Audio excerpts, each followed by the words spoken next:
Pinagtagumpay ang dalawang holdupper na umatake sa Caloocan. Hinabol sila at binangga ng isang TNVS driver na nakakita sa krimen. Nasa frontline ng balitang yan si Faith Del Mundo, exclusive. Nakunan sa CCTV ang isang rider at isa pang lalaki na tila may inaabangan sa isang kanto sa MacArthur Highway sa Caloocan City kaninang umaga. Maya-maya pa, pagdating ng isa pang lalaki, agad siyang pinalibutan ng dalawa. Tinutukan nila ng baril ang biktima at kinuha ang dala niyang bag. Pagkatapos ay agad umalis ang dalawa sakay ng motorsiklo. Tiyempo namang napadaan ang isang TNVS driver na nakakita sa holdapan.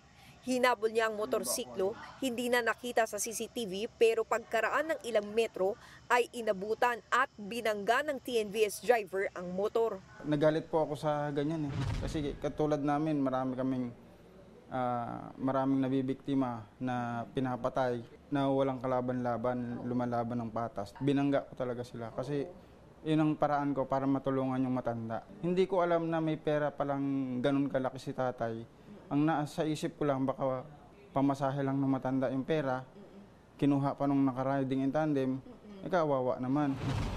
Sakto ring may mga pulis sa lugar.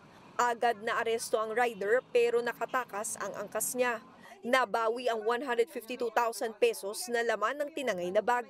Pati na rin ang motor ng mga suspect at ang baril na isa lang palang replika. Base sa investigasyon, posibleng nasundan ng mga suspect ang biktima papunta sa bangko. Na-pattern na po talaga kasi tinanong po namin siya during investigation. Hindi lang po ito yung unang pagdideposit niya na inutusan siya ng amo niya. Napag-alaman din na dating may kasong murder ang naarestong suspect na mahaharap sa reklamong robbery. Tumanggi na siyang magsalita.